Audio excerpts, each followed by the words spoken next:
جو لوگ کہتے ہیں جی حدیث کی شاید حفاظت نہیں ہوئی یا حدیث مشکوک ہے، وہ سمجھتے ہیں، ان کا دعویٰ یہ ہے کہ قرآن کی تو اللہ نے حفاظت کی ہے،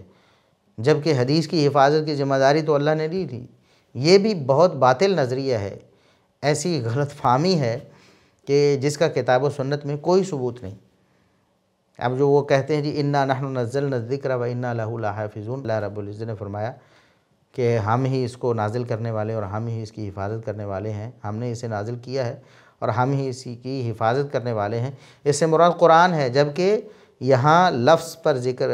ذرا غور کریں، انا نحن نزلنا الذکر، ہم نے ذکر کو نازل کیا ہے، اور ذکر سے مراد قرآن بھی ہے اور حدیث بھی ہے، اور اس کا ثبوت قرآن کریم میں ہی ہے۔ قرآن کریم خود تفسیر کرتا ہے اپنی، تو سورۃ طٰہٰ میں اللہ رب العزت نے فرمایا وَأَقِیمِ الصَّلَاةَ لِذِکْرِی، نماز میرے ذکر کے لیے قائم کرو، یعنی نماز سراپا ذکر ہے، نماز کے اندر ذکر ہی ذکر ہوتا ہے۔ اللہ اکبر سے شروع کریں السلام علیکم ورحمۃ اللہ تک ذکر ہی ذکر ہے۔ تو آپ دیکھیں سبحانک اللہ سے شروع کرتے ہیں، اللہم باعث بینی سے شروع کرتے ہیں، حدیث ہے، تو ذکر بھی ہے لیکن حدیث ہے۔ اس کے بعد سورہ فاتحہ کوئی دوسری سورت پڑھتے ہیں، اس کے بعد سبحان ربی العظیم ہے، سمیع اللہ لمن حمدہ ہے، ربنا ولک الحمد ہے، حمدن کثیرا طیبا مبارکا فیہ، اور دیگر دعائیں سبحان ربی الاعلیٰ ہے، دیگر سجدے کی دعائیں ہیں، پھر سجدے کے درمیان میں دعائیں ہیں، پھر دوسرے سجدے میں پھر تشہد ہے، التحیات للہ والصلوات والطیبات، سارا کا سارا تشہد یہ حدیث ہے۔ قرآن کریم میں تو نہیں ہے نا تشہد جو ہم پڑھتے ہیں نماز میں۔ درود ابراہیمی اللہم صلی علی محمد وعلی آل محمد، قرآن میں اللہ نے ذکر فرمایا، حکم فرمایا یا ایھا الذین آمنوا صلوا علیہ وسلموا تسلیما، نبی کریم صلی اللہ علیہ وسلم پر درود پڑھو اور سلام بھیجو۔ تو صحابہ کرام نے عرض کیا، صحیح بخاری کی حدیث ہے، عرض کیا اللہ کے رسول درود ہم کیسے پڑھیں آپ پر، نماز میں کیسے درود پڑھیں؟ تو نبی کریم صلی اللہ علیہ وسلم نے خود سکھایا۔ تو حدیث ہی اللہ کا ذکر سکھاتی ہے جو کہ نماز میں ہم نے کرنا ہے، نماز سراپا ذکر ہے۔ تو پھر انا نحن نزلنا الذکر و انا لہ لحافظون، ذکر ہم نے ہی نازل کیا ہے، یعنی قرآن و حدیث کو ہم نے ہی نازل کیا ہے اور ہم ہی اس کی حفاظت کرنے والے ہیں۔ پھر اللہ کے رسول صلی اللہ علیہ وسلم نے درود ابراہیمی سکھایا، اللہم صلی علی محمد وعلی آل محمد، مختلف الفاظ اور مختلف صیغوں کے ساتھ یہ درود منقول ہے۔ تو نبی کریم صلی اللہ علیہ وسلم نے سکھایا ہے، تو قرآن نے حکم دیا، لیکن اس کی تعمیل محمد الرسول اللہ صلی اللہ علیہ وسلم کا فرمان مانے بغیر نہیں ہو سکتی۔ تو پھر ذکر سے مراد قرآن اور حدیث دونوں ہوئے، اور پھر یہاں تک کہ رسول اللہ صلی اللہ علیہ وسلم نے خود کتاب اللہ قرار دیا اپنی حدیث کو بھی، جیسا کہ صحیح بخاری کی وہ مشہور و معروف حدیث ہے 2695 نمبر، کہ نبی کریم صلی اللہ علیہ وسلم کے پاس ایک شخص آیا اور اس نے کہا کہ میرے اور فلاں شخص کے درمیان فیصلہ اقضی بیننا بکتاب اللہ، ہمارے مابین میرے اور میرے جو ساتھ جو اختلاف کرنے والا شخص ہے اس کے مابین کتاب اللہ کے ساتھ فیصلہ کریں۔ تو محمد الرسول اللہ صلی اللہ علیہ وسلم نے یہ الفاظ ارشاد فرمایا، لأقضین بینکما بکتاب اللہ، میں ضرور بالضرور، یعنی حلفاً آپ صلی اللہ علیہ وسلم نے ارشاد فرمایا، تاکید کے ساتھ ارشاد فرمایا کہ میں ضرور بالضرور اللہ کی کتاب کا فیصلہ تمہیں سناؤں گا۔ پھر جب آپ صلی اللہ علیہ وسلم نے فیصلہ سنایا، وہ چونکہ ایک بدکاری کا فیصلہ تھا، بدکاری کے معاملے کا فیصلہ تھا، تو آپ صلی اللہ علیہ وسلم نے فرمایا کہ وہ شخص جو بدکاری کرنے والا تھا، مرد، وہ شادی شدہ نہیں تھا، وہ غیر شادی شدہ تھا، تو آپ صلی اللہ علیہ وسلم نے فرمایا کہ اس کو 100 کوڑے لگیں گے اور 1 سال کی جلا وطنی ہوگی اس کو۔ اب 1 سال کی جلا وطنی کا ذکر قرآن کریم میں نہیں ہے، اسی حدیث میں ہے، پھر اس کے باوجود رسول اللہ صلی اللہ علیہ وسلم نے اس کو کتاب اللہ قرار دیا۔ اور اسی حدیث میں آپ صلی اللہ علیہ وسلم نے فرمایا صحابی کو کہ جاؤ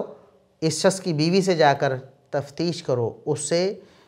پوچھو کہ کیا وہ جرم کا اقرار کرتی ہے، اگر وہ بدکاری کا اقرار کرتی ہے تو پھر اس کو رجم کر دو۔ اب رجم کا ذکر قرآن میں نہیں ہے، لیکن رسول اللہ صلی اللہ علیہ وسلم نے اس کو بھی کتاب اللہ کہا، فرمایا لأقضین بینکما بکتاب اللہ، میں تمہارے مابین کتاب اللہ کا فیصلہ کروں گا۔ اور آپ صلی اللہ علیہ وسلم نے جو کتاب اللہ ان کو بتائی وہ قرآن پر بھی مشتمل ہے اور حدیث پر بھی مشتمل ہے۔ اس لیے انا نحن نزلنا الذکر و انا لہ لحافظون، ہم نے ہی ذکر کو نازل کیا اور ہم ہی اس کی حفاظت کرنے والے ہیں، اس سے مراد قرآن اور حدیث دونوں ہیں۔ یقین کر لیں کہ اللہ رب العزت نے جس طرح قرآن کریم کی حفاظت کی اسی طرح رسول اللہ صلی اللہ علیہ وسلم کی احادیث کی حفاظت کی۔ اس سے بڑا اور آپ کے سامنے ثبوت کیا ہو سکتا ہے کہ آج بھی 1400 سال سے زیادہ عرصہ گزرنے کے باوجود بھی ہمارے پاس رسول اللہ صلی اللہ علیہ وسلم کی فرامین، آپ صلی اللہ علیہ وسلم کے افعال، آپ صلی اللہ علیہ وسلم کی صفات اسی طرح محفوظ ہیں۔ ہم یقین کے ساتھ قسماً حلفاً کہہ سکتے ہیں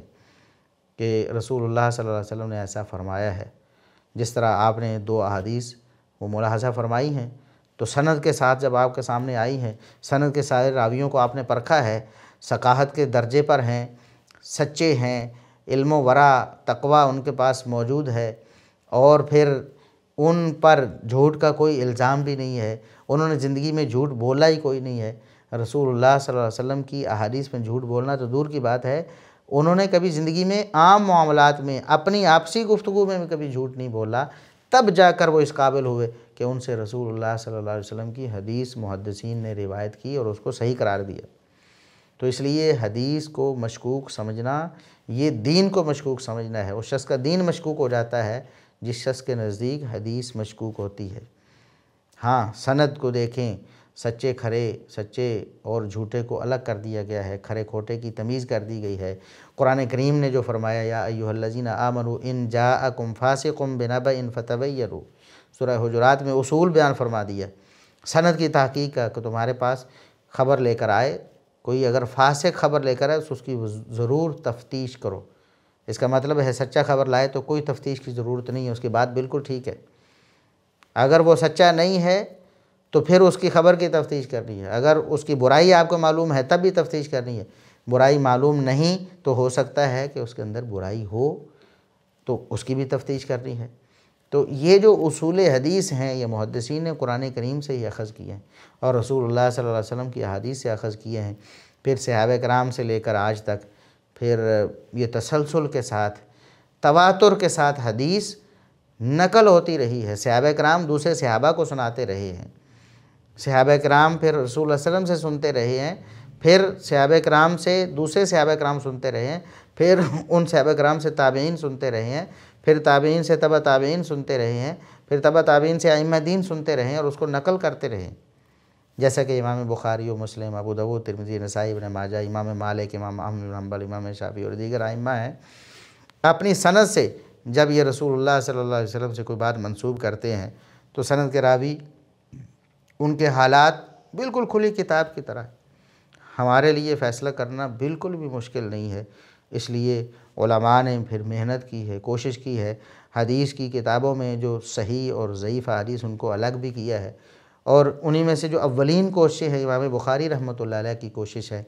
کہ صحیح بخاری انہوں نے حدیث کا ایسا مجموعہ مرتب کیا کہ جس میں انہوں نے ساری صحیح احادیث لوگوں کے سامنے پیش کی ہیں۔ اسی طرح امام مسلم رحمۃ اللہ علیہ کا کارنامہ ہے کہ انہوں نے صرف صحیح احادیث کا انتخاب کر کے امت کے سامنے پیش کیا ہے۔ تو یہ اولین کوششیں ہیں۔ اس کے بعد بھی دیگر ائمہ کا بھی اپنا اپنا منہج اور اسلوب ہے۔ کچھ نے انسائکلوپیڈیا کی طرز پہ کام کیا ہے، جیسے امام احمد بن حنبل رحمۃ اللہ علیہ ہیں، مسند،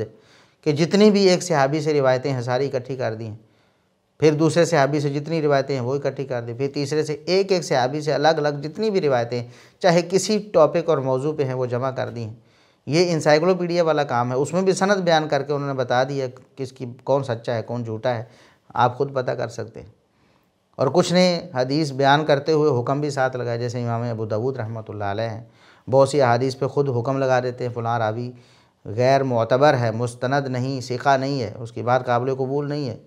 امام ترمذی رحمۃ اللہ علیہ ان کا بھی اپنا ایک اسلوب ہے، وہ بھی احادیث کی علتوں کی طرف وقتاً فوقتاً اشارہ کر دیتے ہیں۔